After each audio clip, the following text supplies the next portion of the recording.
and welcome to episode number 33 of the Golf Front Podcast. My name is Brett Bevilacqua. Sorry about taking last week off, but 3 closings and 4 new clients made me put the podcast on the back burner.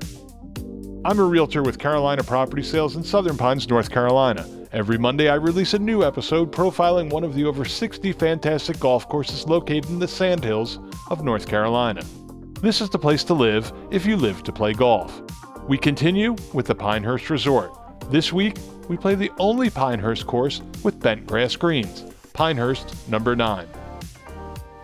Originally known as the National Golf Club when it opened in 1989, the course was purchased by Pinehurst Resort in 2014, just a couple of years after an extensive restoration.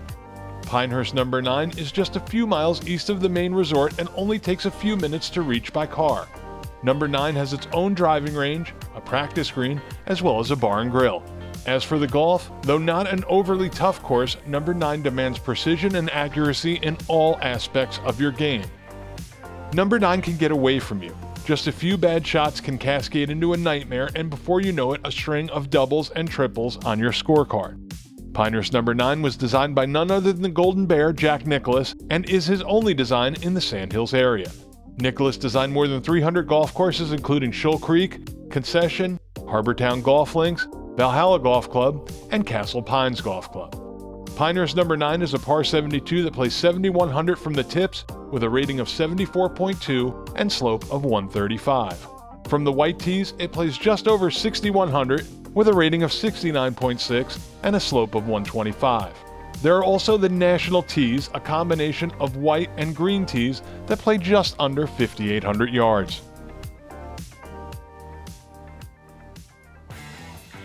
The first hole on No.9 is a delight. This lengthy dogleg left par 4 to an elevated green dotted with bunkers is a feast for the eyes and a true challenge for those who decided to skip the practice range. Off the tee, you want to favor the right side of the fairway for the best angle on your approach. If you miss the green, you have to miss left. Right is not an option if you have any intention of breaking 40 on the front. The second is a lengthy par 3 over water, but the real challenge here is the green. There's a ridge in the middle of the green. This will be a reoccurring theme on No.9, and if you are on the opposite side of the ridge, you will be lucky with a 3-putt. The ridge on the left is much more pronounced from the front to back and will have your putt breaking at almost a 90-degree angle. You have to overplay the break, which again is another reoccurring theme at Pinehurst No.9. The third is a short but tricky uphill dogleg right par 4. Do yourself a favor and leave the driver in the bag. Play to the left of the tree in the fairway and leave your tee shot short of the woods, which is about 200 to 250 yards, depending on the tee box. From there, it is all uphill to a thin 2-tiered green. I would add a club on your approach.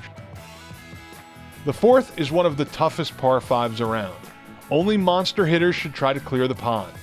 Everyone else put it in the fairway left, and it wouldn't hurt to overplay as this fairway slopes slightly towards the pond. From there, it is a dogleg right uphill, and there are a few well-placed fairway bunkers that are plenty deep. The elevated green is oddly shaped, not very deep, and tough to stick on your approach. The fifth is a lengthy par 4 that bends ever so slightly to the right and plays up and over a hill. Center or center right of the fairway is the ideal spot off the tee as you approach a shallow, wide, and mostly level green that is downhill, just past a creek with an intimidating 3 or 4 foot rock wall. The bank behind the green makes it so much easier to be long than short. 6 is a long, bunkerless but straight par 4. Even still, the left side of the fairway will give you a much better angle at the green, and missing the fairway right will not leave you much of a shot. There is a ridge in the middle of the green, making getting to the pin side on your approach imperative. The seventh is a medium-length par 4 that turns gently to the right and feels short as it runs downhill. There is waste area all along the right side, and the green is pretty well protected by bunkers. The green sort of dipped in the middle, so long putts are no picnic. 8 is a short par 5. Keep it in the fairway, maybe just a touch left, and you will have a shot at getting there in 2 if the pin is up front. If the pin is in the back, the mounds fronting the left and protecting the middle right may be just too punitive to risk it. The right to left sloping green is very deep and crowned in the middle. 9 brings you back to the clubhouse with a short par 3. There is water just to the left of the green. If the pin is up front, it is a par or birdie hole. If the pin is center or back, it gets significantly tougher. The center of the green slopes hard from left to right, and back left is almost a peninsula with water in front, to the left, and behind the green. The par 5 10th is easily my favorite hole on the course. Big hitters beware, the water is reachable. You won't see it from the tee, but there isn't too much fairway on the right, though if you leave it just shy of the water, you won't be much more than 200 to the pin, no matter what side of the fairway you are on. Similar to the 9th, one side of the large green is just a foot or two from the water. This time, it is on the right side. The safe play is to keep it to the left of the green. But if you go for it, there is a good amount of room behind the left side. The par 4 11th is long from the blues back, but very short from the whites. There is a very reachable waist area about the last 80 yards to the green. Off the tee, you need to be left, as the right side will make it very difficult to reach the green in two. If the pin is back, this hole is almost unfair. The green is also very thin and requires an accurate approach shot. The 12th is a medium-length par 3. Right of the green is nothing but trouble. The green is large and two-tiered, but still probably the easiest hole on the course. The 13th is similar to the 3rd in that there is a tree in the middle of the fairway. For righties, play it left and fade your tee shot. Laying up isn't really an option. This can't be a fun hole for lefties. After the tree, the fairway runs downhill and then back up to an elevated and difficult three-tiered green. 14 is a long and mostly straight par 4. You have to put it in the fairway off the tee or you aren't getting there in two.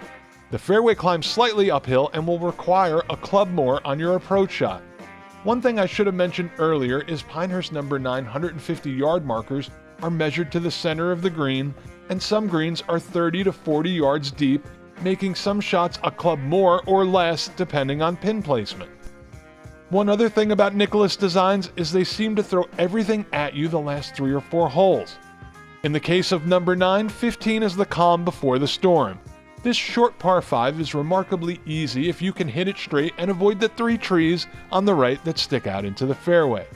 On the other hand, the green, though large, is quite tough. Front left will run off into the fringe, and too far back, you won't hold the green. A 2-putt here is a reason to celebrate. The very short par 4 16th always gives me a hard time. The smart play is to just knock an iron out about 30 yards past the 150-yard marker just to the left. If you go too long, the fairway is basically impossible to hit and really makes no sense to go for the green if you aren't a tour player. There is a lot of waist area left, and the green is very shallow and technical. The 17th is a long par 3 to a very large green with excessive undulation. The 18th is a long par 4 that bends slightly to the right. The key here is to keep it in the center of the fairway. Too far right and you are blocked out by the trees, too far left and you will have an uneven lie. The fairway thins out and there is just a little landing room right as the water comes into play on the left. Though this green isn't as close to the water hazard as 9 and 10, there are bunkers to contend with. The green is large, but the front side slopes left to right, while the back of the green is a little bit friendlier. Pinehurst No. 9 is an acquired taste. I disliked the course the first time I played it, but it has since grown on me after a few rounds thanks to that memorable finish. It has brutally difficult holes that forces the player to make heroic shots if you want to score. Initially I felt the greens were painfully slow, but that was due to a light rain on my first round. The last time I played No. 9, the greens were rolling great and I have never played bent grass that fast. I hope they don't switch to Bermuda like the rest of Pinehurst. Greens fees range from $190 to $285 depending on time of year and in my opinion are well worth it. If you are planning to move here, I can walk you through all the steps to become a member and it is really one of the best bargains in the country. For more information about golf, vacation packages, or memberships, check out their website at pinehurst.com or call them at 844-330-1669. When it comes to Pinehurst No. 9, the golf front homes are top-notch, and there are plenty of them, as much of the golf course is dotted with mansions and other magnificent offerings.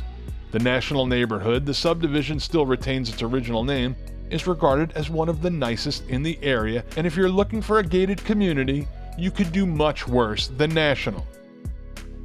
If you are looking in Pinehurst or anywhere else in the Sandhills, give me a call or text at 845-365-3665 or send me an email at brett@hmpfilms.com and I will show you all the area has to offer.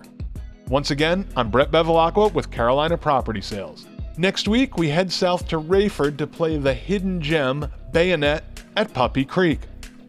I hope you join me.